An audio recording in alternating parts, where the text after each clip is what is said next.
Hello नमस्ते, आप सभी का स्वागत है ऑन द अनस्टॉपेबल्स। दोस्तों, बुद्धिज्म एक ऐसा थीम है, एक ऐसा विषय है जो यूपीएससी की प्रीलिम्स हो या मेंस एग्जाम हो, उसके अंदर रिकरिंग वे के अंदर अलग अलग तरह से यूपीएससी पूछता रहता है। आज के हमारे सेशन के अंदर हम बुद्धिज्म के ऊपर ही चर्चा करेंगे। जैसे हमने 4 दिन पहले भी एक करंट अफेयर्स में अभिधम्मा दिवस के बारे में और पाली लैंग्वेज की कल्चर और हिस्टोरिकल बैकग्राउंड के बारे में चर्चा की थी। नॉर्मली बुद्धिज्म के अंदर हमें यह प्रतीत होता है, हमें इस तरह की रिफ्लेक्शन देखने को मिलती है कि Buddhism, Buddhist theology, Buddhist literature, Buddhism की जो नॉलेज और विजडम है उसको गेन करने के लिए बहुत सारे विदेशी भारत में आके पढ़ाई करते रहे, राइट। नालंदा जैसी यूनिवर्सिटीज हमको मिलती है, Vikramshila and later on will see की सोमपुरी, उदानपुरी, जगदला जैसी संस्थाएं आपको मिलेगी, जहां एजुकेशनल संस्थाओं के साथ साथ मोनेस्ट्रीज का भी निर्माण किया गया और बहुत बड़ी मात्रा में विदेश से Korea, Japan, central Asia, even यूनान, आज के वेस्ट एशिया से भी लोग आके पढ़ाई करते गए। पर क्या कभी आपने ये सोचा है कि ये इतने सारे ट्रैवलर्स जो इंडिया में आते रहे, उसके पीछे का एक बहुत बड़ा पॉइंट ऑफ फोर्स जो था, जो उनको अपनी तरफ खींचे जा रहा था, वो था इंडिया से कुछ लोग गए थे बुद्धिज्म को पॉपुलराइज करवाने के लिए, और उसी का ही शायद परिणाम था कि ह्यूएन इत्सिंग, यी जिंग या लेटर ऑन विल सी की वैंग जुआंग जैसे चाइनीज और भी बहुत सारे लोग इंडिया के अंदर आते हैं, राइट। तो आज का हमारा सेशन है जहां हम लोग चर्चा करेंगे पर्सनालिटीज एंड इंपॉर्टेंट फैक्टर्स जो बुद्धिज्म को भारत के बाहर लेके गए। जी हाँ दोस्तों, मेनली हमें यह देखना है कि कुछ ऐसे बोधि भिक्षु थे, बोधि मॉन्क हुआ करते थे, जिन्होंने बुद्धिज्म को एक नई दिशा दी, एक नया आकार दिया, कुछ राजाओं के कार्यकाल के अंदर, कुछ इंडिविजुअल लेवल के बेसिस के ऊपर, जिनके कंटेक्स्ट से आपको यूपीएससी सवाल पूछ सकता है। नॉर्मली ये पर्सनालिटीज के बारे में हम नहीं पढ़ते थे, पर 2024 की मुख्य परीक्षा, प्राथमिक परीक्षा यानी कि प्रीलिम्स एग्जामिनेशन के अंदर यूपीएससी के द्वारा एक सवाल पूछा गया था, और सवाल के अंदर पूछा जाता है आपको कि संघभूति करके एक इंडियन बुद्धिस्ट मॉन्क थे जो 4th सेंचुरी के आसपास चाइना में ट्रैवल करते हैं, और उन्होंने एक कमेंट्री लिखी थी, वो बुक का नाम बताइए। कहने की बात मेरी यह है कि हम बुक के बारे में तो आगे डिस्कस करेंगे, बट आपको यूपीएससी इसके अंदर से सवाल पूछ सकता है मॉन्क्स के बारे में कि कौन सा व्यक्ति भारत के बाहर कब गया था। हमारे पास जो रिटन एविडेंसेस है, खास करके जो लिटरेरी सोर्सेस है, कहीं ना कहीं, या चाहे इंडियन हिस्ट्री के हो या चाइनीज हिस्ट्री के हो या टिबेटियन हिस्ट्री के हो, सेंट्रल एशियन हिस्ट्री के हो, जिनके कंटेक्स्ट में और जिनके बैकग्राउंड के अंदर हम ये कह सकते हैं कि Indian travellers who had gone outside. मैं ये नहीं कह रहा हूं कि फॉरेन ट्रैवलर्स, मैं कह रहा हूं कि कुछ भारतीय मूल के व्यक्ति हुआ करते थे जो भारत से ही बिलोंग करते थे। ये लोग भारत के बाहर जाते हैं और बोधि धर्म, खास करके बुद्धिज्म को आगे पॉपुलराइज करवाने की कोशिश करेंगे। तो आज हम लोग रिवर्स इंजीनियरिंग कर रहे हैं। सामान्यतः हम ये पढ़ते हैं कि फॉरेन ट्रैवलर्स इंडिया के अंदर आए, ह्यूएन आया, इत्सिंग आया, यी जिंग आया। ये हम ये पढ़ते हैं कि मध्यकालीन युग के अंदर इबन बतूता आता है, मार्को पोलो आता है, डोमिंगो पेस आता है, फर्नाओ नूनीज आता है, सीजर फेडरिक आता है। ये वो लोग हैं। वी विल सी कि विजयनगर के अंदर आएंगे, या we will come to know कि अल बरूनी के बारे में पढ़ते हैं। पर हमने कभी तक इस एंगल से देखा नहीं है कि बुद्धिज्म जो आज एक इतना बड़ा पॉपुलर सोशियो रिलीजियस फिलॉसफी है, जहां भारत के बाहर भी करोड़ों लोग इनफैक्ट बुद्धिज्म को फॉलो कर रहे हैं। आज के चीन में, जापान में, कोरिया में, वियतनाम में, साउथ ईस्ट एशिया में, दक्षिण पूर्वी एशिया के ज्यादातर प्रदेश अगर आप देखोगे जहां आपको बुद्धिज्म का बहुत ही ग्रेट फॉलोइंग देखने को मिलता है, वो चाहे हीनयान हो या महायान हो। इन सब के पीछे का कारण क्या है? तिब्बत एक आज की तारीख में बुद्धिस्ट मुल्क के रूप में आपको उभरता हुआ दिखेगा सर, ठीक है। एंड तिब्बत विल सी कि उसको लेके जो चाइना की कॉन्फ्लिक्ट है वो तो एक अलग ही पॉलिटिकल है, पर उसकी आप कल्चरल इथोस देखोगे तो जो बुद्धिज्म की तरफ किस तरह से वो मोल्ड हो रहा है, उसके कंटेक्स्ट में भी आपको पूछा जा सकता है कि भारत का कौन व्यक्ति या कौन ऐसा डिप्लोमेट या कौन ऐसा बुद्धिस्ट मिशनरी था जो तिब्बत में जाके बुद्धिज्म को प्रीच करते हैं, and over a period of time Tibet के अंदर जो बुद्धिस्ट आइडियोलॉजी है उसको पॉपुलर करेंगे। तो आज के सेशन में हम लोग संघभूति के बारे में तो डिस्कस करेंगे ही, उनके द्वारा कौन सी बुक लिखी गई है, इंटरेस्टिंगली और भी ऑथर्स की बात करेंगे, जैसे एक बुक है आपको विशुद्ध मार्ग की। विशुद्ध मार्ग भी एक ऐसे ही स्कॉलर के द्वारा लिखी गई थी जो कुछ वर्षों पहले या कुछ हजारों साल पहले भारत के बाहर विदेश में गए होते हैं और विदेश में जाके उन्होंने Buddhist ideology, Buddhist theology, Buddhist culture उस भूमि को देने की कोशिश की थी। मेरा नाम है प्रतीक नायक और हम लोग आज के क्लास के अंदर फिर से शुरू करते हैं। शुरू करने से पहले मैं आपको वेलकम करना चाहूंगा, आप जुड़िए हमारे साथ अन अकेडमी के ऊपर। जी हाँ दोस्तों, इंडिया का टॉप मोस्ट प्लेटफॉर्म है। मैं अन अकेडमी पे आपको लाइव क्लासेस कंडक्ट करवाता हूं, वो चाहे मेरे फ्री क्लासेस हो या प्लेटफॉर्म के ऊपर हमारे प्लस कोर्सेज है जहां इंडिया के टॉप एजुकेटर्स यहां क्लासेस कंडक्ट करवाते हैं। ये मेरी प्रोफाइल की लिंक है, आप इसको फॉलो करिएगा। ये फॉलो करने से आपको अपडेट्स मिलेगी मेरे नए कोर्सेज के बारे में और मेरे रेगुलर फ्री क्लासेस जो मैं कंडक्ट करवाता हूं उसमें भी आप अटेंड कर पाओगे।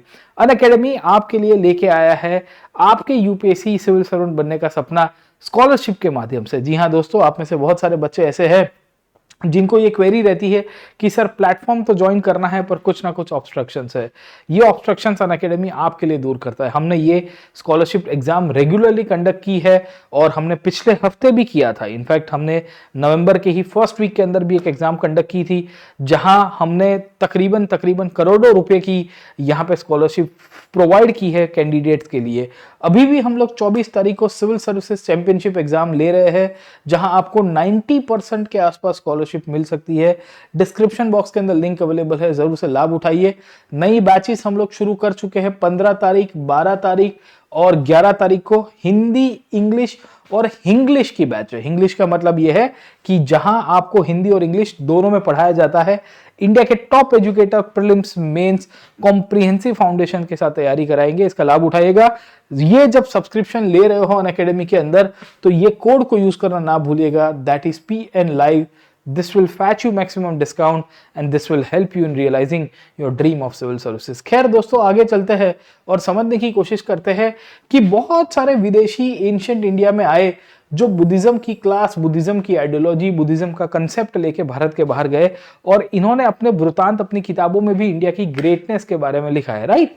तो वो चाहे फाहियान हो, ह्यूएनसांग हो, इत्सिंग हो, वैंग युआंग जैसे लोग आपको देखने को मिलेंगे। सवाल आपको ये मिलता है कि भारत के बाहर कौन गया था।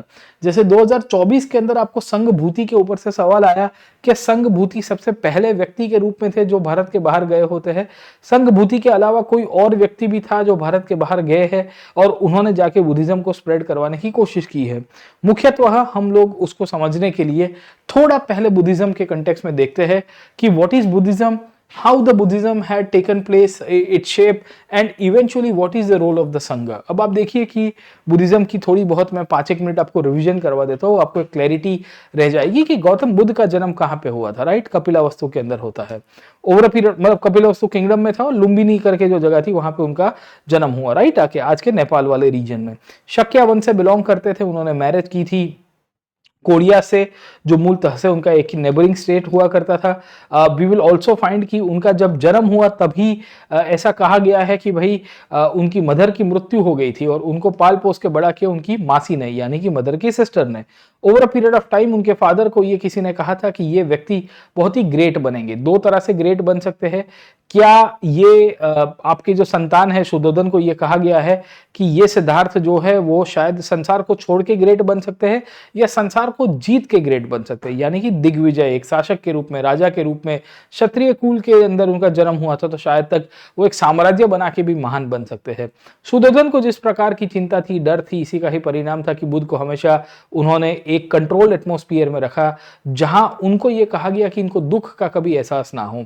शायद इसी का ही परिणाम था कि गौतम बुद्ध जो है कुछ सालों तक दुख से विमुख रहे। दुख से विमुख रहने का मतलब है कि दुख अनुभव हो पाए वैसे कुछ उनको परिस्थिति का सर्जन नहीं होने दिया। उनके आजू बाजू में एक आर्टिफिशियल, सुपरफिशियल एटमॉस्फेयर रखने की कोशिश की गई।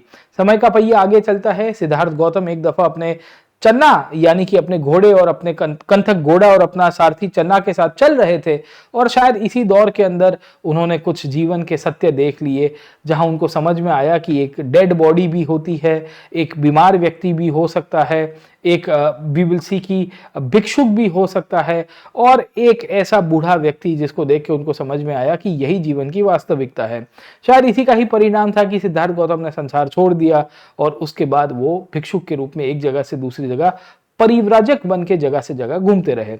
और समय का पहिया आगे चला और सिद्धार्थ गौतम ही थे जिनको गया के अंदर हमें यह पता चलता है कि पहली बार अनुभव हुआ कि आप जब संयम के मार्ग के ऊपर जाने की कोशिश करोगे और एक्सट्रीमिटीज करोगे तो शायद तक आपको रियलाइजेशन नहीं होगा जो सच्चाई का पथ आप ढूंढ रहे थे। शायद इसी का ही आउटकम था जहां कुछ महीनों तक सिद्धार्थ गौतम ने फिर तपस्या की और एक मध्यम मार्ग अपनाया, और इसी के कारण वो वी विल सी की बुद्ध के रूप में यानी कि एक बोधि व्यक्ति के रूप में जाने गए जब उनको निर्वाण प्राप्ति का एहसास हुआ। निर्वाण का मतलब ये था कि आप अपने अंदर की डिजायर को खत्म करते हो एंड अंदर की जो तृष्णा है उसको खत्म करते हो और आप ब्लिसफुल लेवल के ऊपर जाने की कोशिश करेंगे। बुद्ध ने ये टीचिंग्स के रूप में ये कहा कि जीवन में दुख ही दुख है, दुख का कारण तृष्णा है, और अगर आपको अपने दुख को मारना है तो तृष्णा को खत्म करना पड़ेगा। इसके लिए बुद्ध ने एक अष्टांगिका मार्ग की भी बात की। यह अष्टांगिका मार्ग को फैलावा करने के लिए और अपने फॉलोअर्स को जीवन की वास्तविकता बताने के लिए सिद्धार्थ गौतम ने संघ बनाया। ये वो संघ था जिनके फॉलोअर्स ऑलमोस्ट नॉर्थ इंडिया के अलग अलग विस्तारों में भ्रमण करते हैं, और यहां से ही बोधि संघ की शुरुआत हुई। 3 सिद्धांत दिए गए, बुद्धम शरणम गच्छामि, धम्मम शरणम गच्छामि, संघम शरणम गच्छामि। बौद्ध धर्म यानी कि धर्म का मतलब बुद्ध का टीचिंग्स, बुद्ध के ऊपर विश्वास रखो और संघ को फॉलो करो तो आपको निर्वाण प्राप्त के लिए कोई नहीं रोक सकता है। आखिर के अंदर कुशीनगर में उनकी मृत्यु होती है जिसको परिनिर्वाण या महापरिनिर्वाण के रूप में कहा गया, और जाते जाते बुद्ध ने अपने शिष्यों आनंद के साथ संवाद किया था, जहां आनंद ने उनको कहा था कि महाराज हम आपको कैसे याद रखें, तो आनंद को कहा जाता है बुद्ध के द्वारा कि आप स्तूप बना के मुझे याद कर सकते हो। खैर हम यहाँ पे ये देखने की कोशिश करते हैं कि बुद्ध ने जो संघ बनाया ये एक ऐसी संस्था के रूप में निकल के आता है जिसने बौद्ध दर्शन को एक नई दिशा दी। क्यों? क्योंकि बुद्ध को पता था कि वो शायद लंबे समय तक यहाँ जी नहीं पाएंगे। जो व्यक्ति का जन्म होता है उसका मृत्यु निश्चित है, पर विचार और संस्था के रूप में अगर चीजों का निर्माण किया जा सकता है तो लेगेसी के रूप में चल सकती है।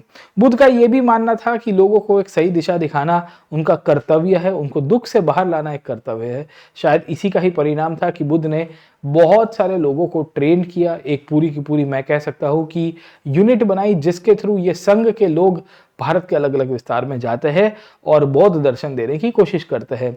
इसी का ही आउटकम रहा कि बुद्ध के इमीडिएट मृत्यु के बाद जो रीजनल डायनेस्टीज भारत में महाजनपद थे या तब के तात्कालीन राजा लोग थे, उन्होंने भी बुद्धिज्म को या बौद्ध दर्शन को अपनाया। इस समय के चक्रव्यूह के अंदर बुद्ध के तात्कालिक राजा अजातशत्रु या आप बिंबिसार जैसे राजा को देखोगे जो मगध के थे, जो उनको अपने फॉलोअर के रूप में या बुद्ध के फॉलोअर बनते हैं।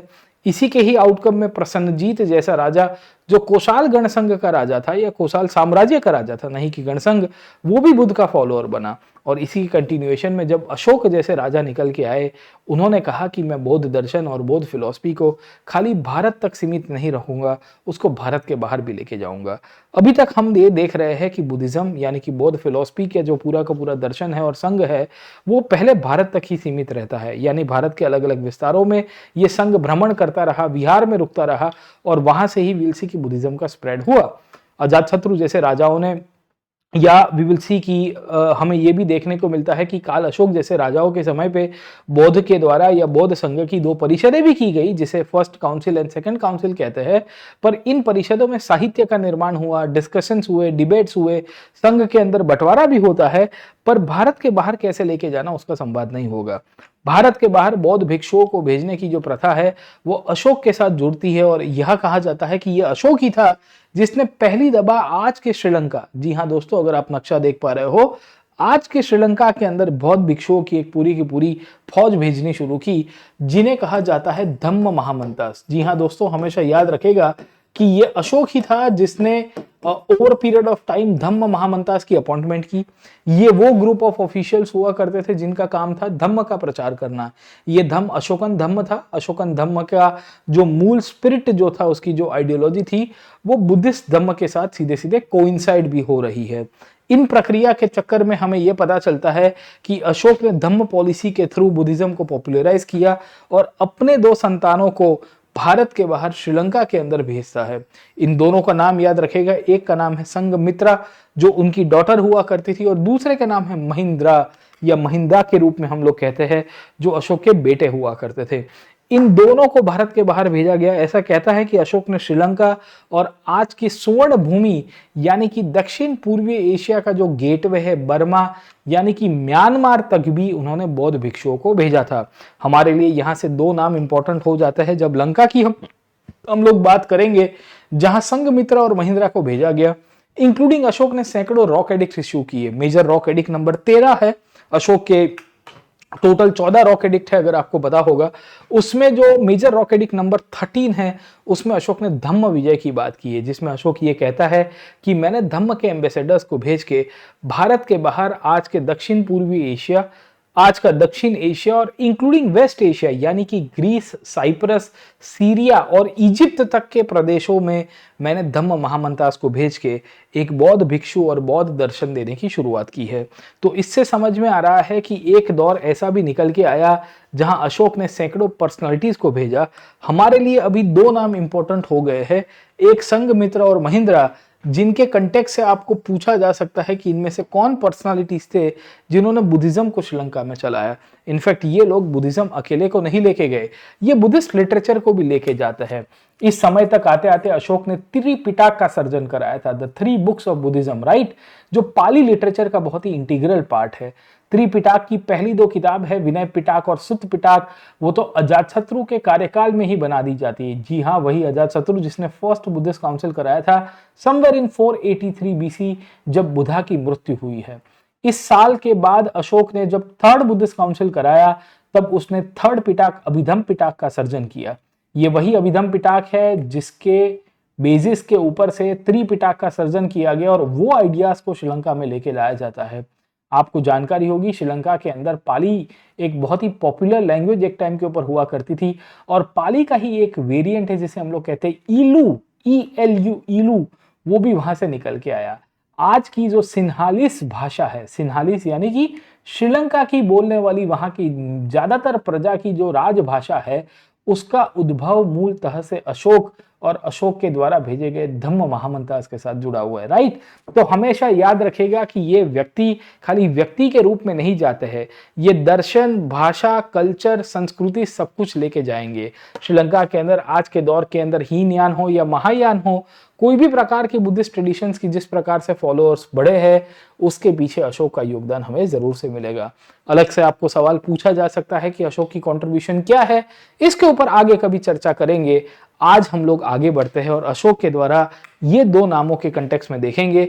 इंटरेस्टिंगली अशोक की जो लिटरेचर के अंदर मेंशन की गई है द्वीपवंश और महावंश, जो श्रीलंका की बुद्धिस्ट हिस्ट्री के बारे में बताता है। जी हाँ, ये द्वीपवंश यानी कि द्वीप का इतिहास, महावंश यानी कि एक महानामा करके एक बुद्धिस्ट संत हुआ करते थे श्रीलंका के अंदर, जिन्होंने आज से 1600 साल पहले यानी कि तकरीबन 5वीं शताब्दी में लंका का इतिहास लिखा, सिलोन का इतिहास लिखा। तब उन्होंने अशोक के रोल को एक्नॉलेज किया है कि अपने संतानों को भेज के अशोक ने हमको सभ्यता दी, अशोक ने हमको जीवन दिया, अशोक ने हमको दर्शन दिया। तो इस तरह से भाषा, कल्चर, संस्कृति और भी बहुत सारी चीजें हम लोग ये कह सकते हैं कि अशोक के द्वारा श्रीलंका के अंदर दी जाती है। तो पहली चीज आपको क्लियर हो जानी चाहिए। इसके सिवाय भारत से एक और व्यक्ति श्रीलंका के अंदर गए होते हैं, याद रखेगा, उनका नाम है बुद्धघोष। क्या नाम है? बुद्धघोष। यहाँ पे मैं लिख रहा हूँ। बुद्धघोष एक ऐसे व्यक्ति है जो 5वीं शताब्दी में गए। इस समय तक आते आते बुद्धिज्म ऑलरेडी ग्रो हो चुका है, महायान बुद्धिज्म के अंदर आ चुका है। हीनयान महायान के बीच में आपको डिफरेंसेस तो पता ही होंगे। बाय द वे, हीनयान एक ऐसा दर्शन है जो मूलतः से ये मानता है, अशोक के समय का दर्शन है, जो ये मानता है कि बौद्ध भिक्षुक के रूप में है, एक टीचर के रूप में है, एक गाइड के रूप में है। महायान ये मानता है कि बुद्ध कोई एक टीचर भिक्षुक नहीं पर एक ईश्वर के रूप में है। इसके लिए महायान में ये प्रतीत होता है कि बौद्ध को एक ईश्वर के रूप में मानने से उनकी मूर्ति पूजा भी होगी, उनके लिए कर्मकांड और रिचुअल्स भी होते हैं, संस्कृत भाषा में उनका साहित्य भी बनता है। महायान के सामने हीनयान जो है वो इस तरह से दर्शन आपको देखने को मिलेगा। इंटरेस्टिंगली ये जो बुद्धघोष है, बुद्धघोष हीनयान के दर्शन को चलाते हैं। हीनयान का एक और नाम है जिसका नाम है थेरावादीन दर्शन। थेरावादीन का मतलब है थेराओं के द्वारा दिया गया वाद। थेरा यानी कि एल्डर मॉन्क्स इन बुद्धिस्ट संघ। बुद्धा के समय पे जो संघ का निर्माण किया गया, इस संघ के अंदर बहुत सारे सीनियर मॉन्क्स हुआ करते, जो साधु लोग, जो भिक्षु लोग, ऐसे लोग जो भिक्षा लेके काफी 15-20 साल उन्होंने निकाल दिए संघ के अंदर, नियमों को फॉलो करते हुए अपनी लाइफ को पूरी तरह से बदल दिया है, उनको थेरा कहते थे। थेरा के द्वारा जो वाद फिलॉसफी फॉलो की गई, जो लेटर ऑन हीनयान बने, उसको थेरावाद भी कहते हैं। बुद्धघोष जो है वो मूलतः से एक किताब लिखते हैं श्रीलंका के अंदर जाके। ये किताब का नाम है विशुद्धि मार्ग। अब देखिए, बड़ा इंटरेस्टिंग थीम है। आपको ऑलरेडी एक सवाल यहां पे पूछा गया है, अगर आप देखिए तो दिस वाज द क्वेश्चन, जहां आपको पूछा गया कि Sanghabhuti an Indian Buddhist monk who traveled to China at the end of the 4th century was the author of commentary of Prajnam Paramita Sutra, विशुद्धि मार्ग, ललित विस्तार और एंड वी विल सी की सर्वस्ववाद विनय। अब देखिए, विशुद्धि मार्ग मैंने अभी आपको बताया बुद्ध घोष के द्वारा लिखा गया, राइट। और बुद्ध घोष कहाँ जाके आए थे, तो मैंने आपको ये भी बताया कि बुद्ध घोष श्रीलंका के अंदर जाते हैं। प्रजनम परामित्र सूत्र बेसिकली नागार्जुन के द्वारा लिखा गया है। नागार्जुन, वी विल सी कि भारत के अंदर कुषाण पीरियड के अंदर एक बोग भिक्षु हुआ करते थे, जिनकी दर्शन बड़ी पॉपुलर है। खास करके अगर आपको याद होगा तो उसको हम लोग मध्यम करिका के रूप में या माध्यमी का दर्शन के रूप में भी कहते हैं, राइट। ओके, सर्वस्तिवाद विना इसका राइट आंसर है। ललित विस्तारा थोड़ा बाद में लिखा गया था। तो आप देखिए, नेक्स्ट टाइम आपको बुद्ध घोष के ऊपर से सवाल आएगा कि who was Buddha Ghosh with respect to the Buddhism, sir, ठीक है, कि बुद्ध घोष कौन थे, बुद्धिज्म के कंटेक्स्ट में इनकी क्या कॉन्ट्रीब्यूशन और हिस्ट्री आपको देखने को मिलती है। इसके सिवाय ऐसा ये भी कहते हैं कि आज का जो मॉडर्न डे बर्मा है, श्रीलंका से सटा हुआ या आज के साउथ ईस्ट एशिया के अंदर जुड़ा हुआ विस्तार, वहां पे भी हमें कहीं ना कहीं वी विल सी कि बुद्धिज्म का ग्रोथ देखने को मिलता है। इसमें भी अशोक के 2 मिशनरीज धम्म महामंतास के रूप में गए थे। एक का नाम था सोना और दूसरे का नाम था उत्तरा। सोना और उत्तरा बेसिकली अशोक के ही मिशनरीज थे। धम्म महामंतास हुआ करते थे। धम्म महामंतास बेसिकली एक स्पेशल ग्रुप ऑफ ऑफिशियल्स थे जिन्होंने अशोकन धर्म और बुद्धिस्ट धर्म को पॉपुलराइज किया। ऐसा भी कहा जाता है कि बुद्धा के समय पे ही 2 डिसाइपल्स बर्मा से इंडिया आए थे। इंडिया यानी कि बुद्ध जब गया के आजू बाजू में ट्रैवल कर रहे हैं, उन्होंने वी विल सी की बुद्धिज्म को वापिस जाके रेप्लिकेट भी कराया था। तो टप्पूसा और भल्लू का नाम है उनका, ये बर्मा से आए थे, ये बुद्ध के शिष्य बन गए थे। पर यहां से कोई गया था तो अशोक के कार्यकाल में आपको सोना और उत्तरा की कहानी देखने को मिलेगी, उनका नाम जरूर से याद रखिएगा। इसके सिवाय भारत के बाहर बुद्धिज्म को किसी ने पॉपुलराइज करवाया है तो कुषाण पीरियड में आपको मिलती है। क्यों कुषाण पीरियड? क्योंकि कुषाण पीरियड के अंदर अगर आपको थोड़ी बहुत हिस्ट्री पता है तो कनिष्क करके एक राजा आपको देखने को मिलता है। कनिष्क के समय पे 4th बुद्धिस्ट काउंसिल होती है और जैसी ही 4th बुद्धि परिषद होगी, इसके बाद हमें यह पता चलता है कि भारत के बाहर मिशनरीज यानी कि जो बुद्धिज्म का पॉपुलर करने वाले जो लोग हैं उनको भारत के बाहर भेजा जाता है। इन्हीं के कंटिन्यूएशन में when they were sent outside the country, quote unquote, we will see कि they will also lead to the spread of Buddhism. इसके बाद ग्रेजुअली कुछ लोग इंडिया की तरफ आए। इसमें आपका फाहियान जैसा खिलाड़ी आपको मिलता है और 4वीं-5वीं शताब्दी तक आते आते सेंट्रल एशिया से लेके आज के दक्षिण पूर्वी एशिया यानी कि आज के साउथ ईस्ट एशिया में भी आपको बुद्धिज्म के कंटेक्स्ट में आपको चीजें मिलेगी।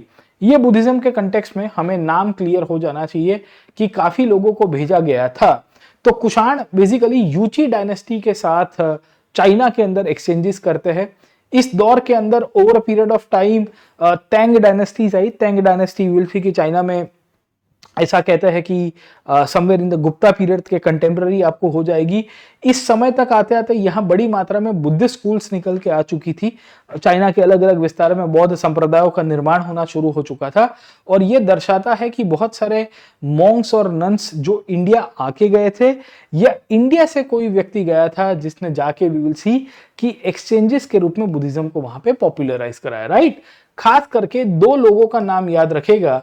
एक का नाम है कश्यप मातंग और दूसरे का नाम है धर्म रक्षक। एक का नाम है कश्यप मातंग और दूसरे का नाम है धर्म रक्षक।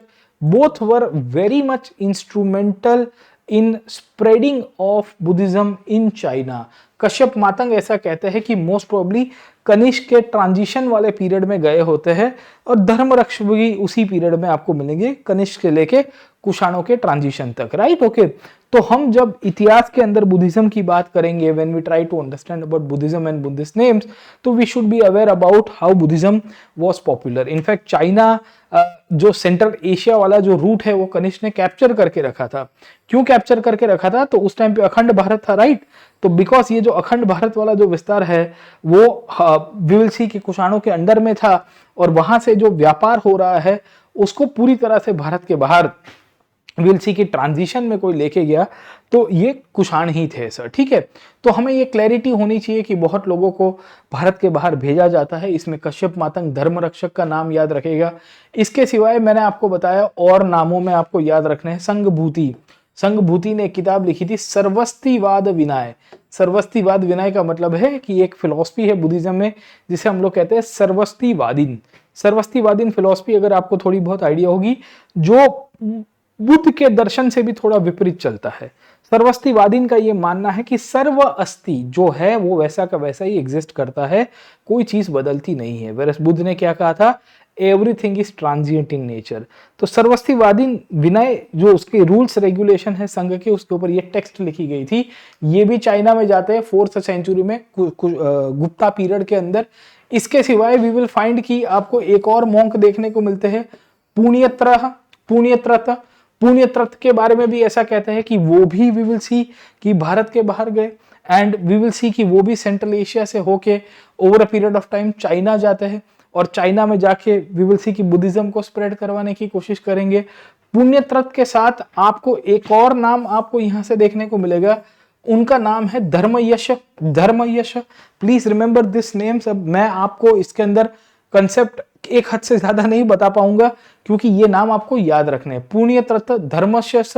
इसके सिवाय वी विल ऑल्सो फाइंड कि भारत के बाहर या भारत के कंटेक्स्ट में अगर आप समझने की कोशिश करिए तो वी विल ऑल्सो फाइंड कि एक और नाम आपको देखने को मिलेगा जिनका नाम है बुद्ध यशस। बुद्ध यशस, है ना। तो नाम से ही आपको समझ में आ रहा है कि ये भी एक ट्रैवलर थे जो तकरीबन 4th 5th सेंचुरी के आसपास के पीरियड के अंदर हमें यह पता चलता है कि चाइना जाते हैं।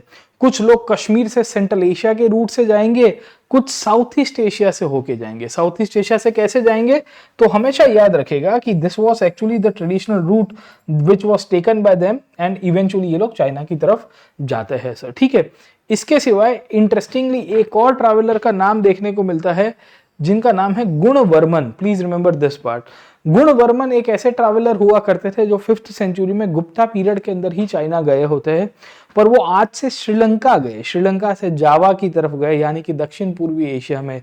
वहां से वियतनाम, कंबोडिया होते हुए he goes all the way up till China sir, getting on point, okay. तो ये जो नानकिंग करके जगह है जो कोस्टल चाइना में आई है, चाइना के ईस्ट कोस्ट के अंदर, वहां पे ये जाते हैं। तो Punyatrata, Sanghabhuti, Dharma Yashas, Buddha Yashas, Gunavarman, this are the names you are suppose to remember. इसके सिवाय इंटरेस्टिंगली वी विल सी कि एक व्यक्ति का नाम आपको मिलेगा जिनका नाम है कुमार जीव। अब देखिए मैं आपको थोड़ा इनके बारे में बता देता हूँ, कुमार जीव के बारे में। बड़ी इंटरेस्टिंग पर्सनालिटी है। इनके फादर का नाम था कुमरयन। इनके फादर का नाम था कुमरयन। कुमरयन के बारे में कहते हैं कि वो सेंट्रल एशिया गए, गोबी डेजर्ट वाले रीजन में, वहां से वो चाइना की तरफ चले गए, and then over a period of time हमें ये देखने को मिलता है कि वो चाइना में ही सेटल हुए। इनके वी विल सी के एक गुरु भी हुआ करते थे, भानुदत्त। अब आप देखिए कि कुमरयिन जो है, कुमरयिन की जो इनके फादर हुआ करते थे कुमरजीव के, उनकी शादी एक जीवा करके प्रिंसेस से हुई।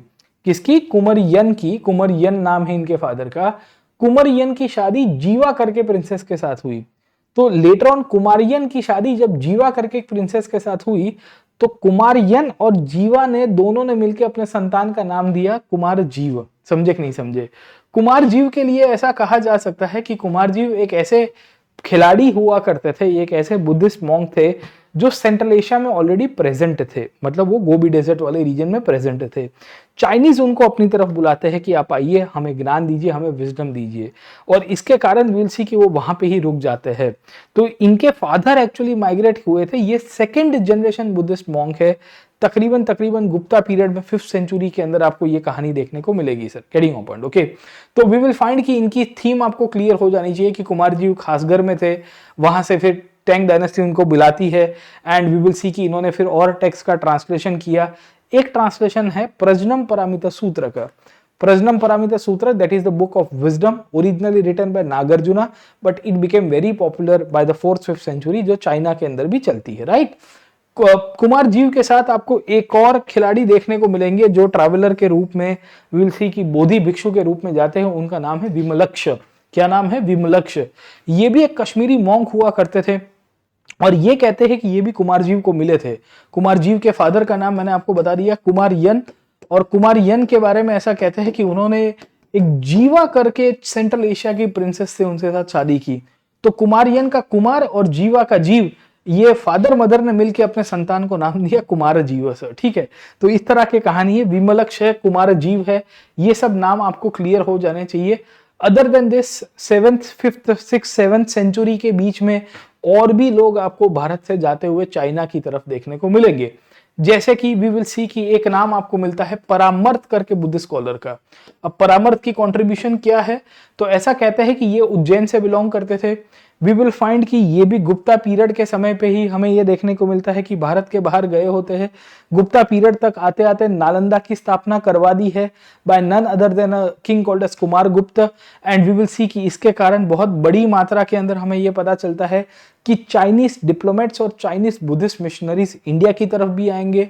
परामर्थ की कंट्रीब्यूशन ये है कि इन्होंने त्रिपिटका नाम की जो बुद्धिज्म की किताब थी, कौन सी थी? द पाली लिटरेचर की ओरिजिनल किताब, विनय पिटाका, सुत पिटाक और अभिधम्म पिटाक, उसको चाइनीज भाषा में, यानी कि उस पीरियड के अंदर जो मैंड्रीन भाषा है, मोस्ट प्रोबेबली ओल्ड मैंड्रीन है, उसको ट्रांसलेट करवाने का कामकाज आपको मिलेगा। एंड वी विल सी कि ये 20 साल से ज्यादा समय चाइना में रुके, फिर वहां पे ही रह गए। आप देखिए इंडियंस कितनी बड़ी मात्रा में चाइना में सेटल हुए हैं। आप सोच सकते हो, हमें नॉर्मली फाहियान के बारे में पता है कि वो 15 साल आके 10 साल आके रुक गया, या हमें ह्यूएनसांग के बारे में पता चलता है कि वो 15 साल रुका। पर आप देखिए कि कुछ ऐसे पर्सनालिटीज है जिन्होंने चाइना के कल्चर, ट्रेडिशंस और रिलीजन, लिटरेचर को सब जगह के ऊपर अफेक्ट किया है। इनका नाम हमें जरूर से पढ़ना चाहिए। इसके सिवाय वी विल ऑल्सो फाइंड कि there are good number of scholars जो नालंदा से जाते हैं। नालंदा कब बन के आई थी? तो तकरीबन 5th सेंचुरी के अंदर कुमार गुप्त करके एक राजा था। कौन सा नाम था? कुमार गुप्त। कुमार गुप्त के द्वारा नालंदा की स्थापना की गई है 450 के आसपास। और ऐसा कहते हैं कि यहाँ से बहुत बड़ी मात्रा में स्कॉलर्स जो है वो भारत के बाहर जाते हैं। जैसे गुणरत्न के बारे में मैंने आपको बताया कि जो वी विल सी कि इंडिया से ही एक ट्रैवलर थे, मॉन्क थे जो चाइना गए। ऐसा कहते हैं कि 3000 से ज्यादा साधु संत भिक्षु के रूप में चाइना जाते हैं, वहां पे बुद्धिज्म को पॉपुलराइज कराएंगे। इनका नाम है प्रभाकर मित्र, बोधि ऋषि, सुधाकर सिन्हा, वज्र बोधि और अमोघ वज्र। ठीक है, वज्र और अमोघ का नाम आपको पता चल जाएगा। वी विल सी कि बोधि से भी समझ में आएगा कि ये बुद्धिस्ट मॉन्क ही है। इस तरह से आपको याद रखेंगे। बाय द वे ये पूरी की पूरी डिटेल्स मैं पीडीएफ के अंदर छोड़ के जाता हूं, सो दैट आप इसको याद रखेंगे और थोड़ा बहुत रिकॉल करने की कोशिश करेंगे। चाइना में किसने फंडामेंटल चेंज किया है जो बुद्धिज्म को चेंज करते हैं, उनका नाम है बोधि धर्म। याद रखेगा कि आज के चाइना में एक बुद्धिज्म है जिसे हम लोग कहते हैं ज़ेन बुद्धिज्म। ज़ेन बुद्धिज्म को किसी ने पॉपुलराइज या उसको एक कंसेप्चुअल वे के अंदर एस्टेब्लिश किया है, जहां कुंफू मार्शल आर्ट के ट्रेडिशंस को स्पिरिचुअलिज्म और मेडिटेशन का मिक्सचर बनाया गया है। वो है बोधि धर्म के बारे में। इट इज सेड कि over a period of time ये समुद्र के रास्ते से चाइना गए and then we will see कि उन्होंने वहां ज़ेन बुद्धिज्म की स्कूल की स्थापना की। ये बोधि धर्म बड़े पॉपुलर है आज के दौर में भी। अगर आप देखोगे चाइना में इनको kind of we can say एक बहुत ही ग्रेट पर्सनालिटी में मानते हैं और इनके टीचिंग्स को अभी भी याद रखते हैं। बोधि धर्म के सिवाय वी विल ऑल्सो फाइंड विमलक्ष के बारे में, गुण वर्मा के बारे में मैंने आपको बताया, धर्मस्य के बारे में बताया, गौतम संघ के बारे में बताया। तो इन सब की कहानी आपको क्लियर हो जानी चाहिए। And there are also other names जिनके कंटेक्स्ट से आपको चीजें मिलेगी। मैं ये नहीं कहूंगा कि आप सबके सब याद रख के जाइए, पर एटलीस्ट इंपॉर्टेंट बोधि धर्म या यहाँ पे विमोशेनम, जीवगुप्त जैसे नाम आपको मिलेंगे जिनके कंटेक्स्ट में आप चीजों को याद कर सकते हो। चाइना के अंदर हजारों स्कॉलर्स गए हैं, मतलब 3-4 हजार से ज्यादा गए। ये दर्शाता है कि हमारी इम्पैक्ट चाइना के ऊपर कल्चरली कैसी रही थी। अगर भविष्य के अंदर आपको सवाल आ सकता है कि किन किन लोगों ने इंडियन कल्चर को पॉपुलर किया, स्प्रेड किया भारत के बाहर, तो इनमें से कुछ नामों को जरूर से याद रख के जाइएगा। इसके सिवाय तिब्बत में भी बुद्धिज्म पहुंचा है। Interestingly Buddhism also reach Tibet. अब तिब्बत में कैसे पहुंचा याद रखेगा तो ये पहुंचता है पाल पीरियड के अंदर। खास करके एक स्कॉलर हुआ करते थे जिनका नाम था संत रक्षिता। संत रक्षिता के साथ साथ विल ऑल्सो फाइंड कि आपको पद्म संभव, धर्म कीर्ति, विमल कीर्ति या विमल मित्र जैसे स्कॉलर्स देखने को मिलेंगे जो वी विल सी कि भारत के बाहर जाके तिब्बत में पॉपुलराइज करते हैं। इसमें एक बहुत ही फेमस नाम है जिनका नाम है आतिश दीपंकार। आतिश दीपंकार के लिए ऐसा कहते हैं कि इन्होंने 200 से ज्यादा किताबें लिखी और तिब्बत के अंदर बहुत बड़ी मात्रा में बुद्धिज्म को पॉपुलराइज किया सर, ठीक है। तो इंटरेस्टिंगली ऐसा कहते हैं कि तिब्बत में लामा कल्चर बहुत चलता है। लामा कल्चर यानी कि जो बौद्ध भिक्षु है सबसे सीनियर मोस्ट, उनको लामा और दलाई लामा के कंसेप्ट के रूप में मानते हैं। इनकी शुरुआत ये पाल डायनेस्टी के द्वारा बंगाल से की गई है। पालों ने 5 महाविहार का निर्माण किया था। एक नालंदा तो ऑलरेडी चल रही थी, पर नालंदा के सिवाय जो और भी प्लेसेस है जैसे विक्रमशिला है, जगदल्ला है, उदांतपुरी है, सोमपुरी है, उन सब का कंस्ट्रक्शन करके एक सर्किट ऑफ यूनिवर्सिटीज बनाई जिसके थ्रू बुद्धिस्ट दर्शन और बुद्धिस्ट फिलॉसफी को आगे पॉपुलराइज करवाया जाता है। अदर देन दिस कोरिया में भी आपको बुद्धिज्म देखने को मिलेगा। ऐसा कहते हैं कि इंडिया से ही कुछ स्कॉलर कोरिया की तरफ गए थे। आर्यवर्म बुद्ध धर्म जैसे स्कॉलर्स आपको मिलेंगे। कुछ इंडिया गए, इंडिया से चाइना गए एंड वी विल सी कि वहां से ये लोग कोरिया की तरफ जाते हैं, जापान की तरफ जाते हैं, where we will come to know कि इन्होंने आज के प्योंगयांग, प्योंगयांग का मतलब है कि नॉर्थ कोरिया का कैपिटल जहां किम जोंग उन खुद बैठते हैं, वहां पे भी वी विल सी कि मॉन्यूमेंट्स और बुद्धिज्म और हिंदुइज्म को भी पॉपुलराइज कराया। इसके सिवाय जापान के अंदर भी आपको कहानी देखने को मिलेगी where we will come to know कि बुद्धिज्म बिकम पॉपुलर। जापान में खास करके ज़ेन स्कूल ऑफ बुद्धिज्म बड़ी पॉपुलर होती है। ये ज़ेन स्कूल की स्थापना बोधि धर्म ने चाइना में की थी, पर इनके कुछ फॉलोअर्स आज के जापान में जाके ग्रेजुअली हमें ये देखने को मिलता है कि बुद्धिज्म और बुद्धिस्ट फिलॉसफी को पॉपुलराइज करेंगे। इसके सिवाय कंबोडिया जैसा कंट्री भी आपको बुद्धिज्म के अंदर मिलता है। कंबोडिया की कहानी ऐसी है कि कंबोडिया में पहले हिंदुइज्म ज्यादा पॉपुलर हुआ। आपने अंकोर वाट टेम्पल के बारे में नाम सुना होगा जो 11वीं 12वीं शताब्दी के ट्रांजिशन में खेमर वंश के द्वारा बनता है, पर वहां पे भी विल सी की बुद्धिस्ट स्कॉलर्स फिर लेटर ऑन जाते हैं जिन्होंने भारतीय संस्कृति, भारतीय कल्चर को बाहर के बाहर पहुंचाया। मोटे मोटे तौर के ऊपर हमें यहाँ से कुछ कुछ पर्सनालिटीज के नेम पता होने चाहिए, राइट और रॉन्ग। हमें ये भी पता होनी चाहिए कि ये जो पर्सनालिटीज थी ये कहाँ से बिलोंग करती थी, ये कौन से कंट्री गए होते हैं, चाइना गए हैं, तिब्बत गए हैं, या we will come to know कि साउथ ईस्ट एशिया के अंदर गए हैं, और किस राजा के द्वारा उनको भेजा गया था। कभी कभी ये भी सवाल आ सकता है इनके द्वारा कौन सी बुक लिखी गई थी, एक वो भी स्पेसिफिक टॉपिक के रूप में मिलेगा। अब आप मुझे कहोगे कि मास्टर आपने 50 नाम दे दिए, क्या 50 के 50 रट के जाना है? मैं ये नहीं कहूंगा कि आप रट के जाए 50 के 50 नेम, पर मैं जरूर से सलाह दूंगा कि 50 में से आप 10 एक नाम को अच्छी तरह से पढ़ के जाओ। इस क्लास की पीडीएफ आपको डिस्क्रिप्शन बॉक्स के अंदर लिंक के अंदर मिल जाएगी। इसको रिवाइज करके जरूर से जाना। मेरी कहने की बात यह है कि don't take UPSC lightly. Buddhism एक ऐसा टॉपिक है जहां से यूपीएससी बहुत डेप्थ में सवाल पूछता है, और एक टीचर के रूप में मेरी अकाउंटेबिलिटी ये होती है कि मैं आपको डायरेक्शन दिखाऊं कि यूपीएससी नेक्स्ट टाइम अगर कहीं से सवाल पूछेगा तो एक प्रोबेबल एरिया निकल के आता है। इनफैक्ट आपने पिछला करंट अफेयर्स का मेरा क्लास देखा होगा, तो इंडिया ने अभी एशियन बुद्धिस्ट काउंसिल की भी रचना की, या इंडिया ने अभी होस्ट किया पिछले हफ्ते ही न्यू दिल्ली में 5 और 6 नवंबर को इसकी मीटिंग भी हुई थी। तो ये जो एशियन बुद्धिस्ट काउंसिल की मीटिंग हुई उसमें 30 से ज्यादा एशियन कंट्री से बुद्धिस्ट स्कॉलर्स या बुद्धिस्ट डिप्लोमेट्स या बेसिकली उनकी जो सरकार की जो रिप्रेजेंटेटिव थे वो आए थे। वो क्यों आए थे? क्योंकि वहां बुद्धिज्म उतनी सक्रिय है, राइट। तो आपको बैकवर्ड लिंकेजेस के अंदर चीजें क्लियर हो जानी चाहिए।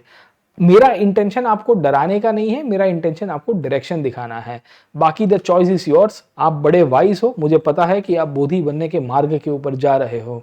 कोई भी क्वेरी होगी आप जरूर से कमेंट सेक्शन के अंदर हमें पूछ सकते हैं। डिस्क्रिप्शन बॉक्स के अंदर आपको मेरी सब्सक्रिप्शन की लिंक मिल जाएगी। नए कोर्सेज के अंदर आप एनरोल कर सकते हो। मैं हिस्ट्री का वन स्टॉप सॉल्यूशन आपको ला के दूंगा। History and culture means Prateek Nayak. I'll see you in my live classes। अगर आप सब्सक्रिप्शन लेने की प्लान कर रहे हो तो ये कोड को यूज करिएगा। आपको वन स्टॉप सॉल्यूशन दूंगा, कॉम्प्रिहेंसिव क्लासेस विथ मटेरियल। आपको इसकी भी पीडीएफ डिस्क्रिप्शन बॉक्स में मिलेगी, पर इसके सिवाय और भी टॉपिक्स आपको यूपीएससी पूछता है। बहुत डेप्थ के साथ हम लोग पढ़ाई करेंगे, और मेरा कर्तव्य ये होगा, मेरी एक ड्यूटी ये है कि आप यहाँ से एक ऐसे सब्जेक्ट को तैयार करके जाइए जहाँ आपको कहीं से भी क्वेश्चन आए आपको ये ना लगे कि सर हम बिल्कुल पढ़ के नहीं गए थे। हम आपको एक और इंटरेस्टिंग सेशन के साथ मिलेंगे। तब तक के लिए यूसीएससी की स्कॉलरशिप के अंदर ज़रूर से एनरोल करिएगा। स्कॉलरशिप में अगर आपको अच्छी रैंक मिली तो आपको अनअकैडमी स्कॉलरशिप देके आपको क्लासेस ऑलमोस्ट फ्री करवा देगा, या आपकी प्रैक्टिस तो हो ही जाएगी, जहाँ इंडिया के टॉप एजुकेटर्स और लर्नर्स के साथ आप compete करोगे। एजुकेटर्स के द्वारा सेटअप किए गए क्वेश्चंस और टॉप लर्नर्स, हजारों लर्नर्स में अगर आप अपने रैंक को जज कर पाओगे तो आपको एक और डायरेक्शन मिल जाएगी कि कैसे यूपीएससी की तैयारी करनी है। This is me Prateek Nayak signing off. Do like, share and subscribe. Thank you very much. Let's crack it. Jai Hind.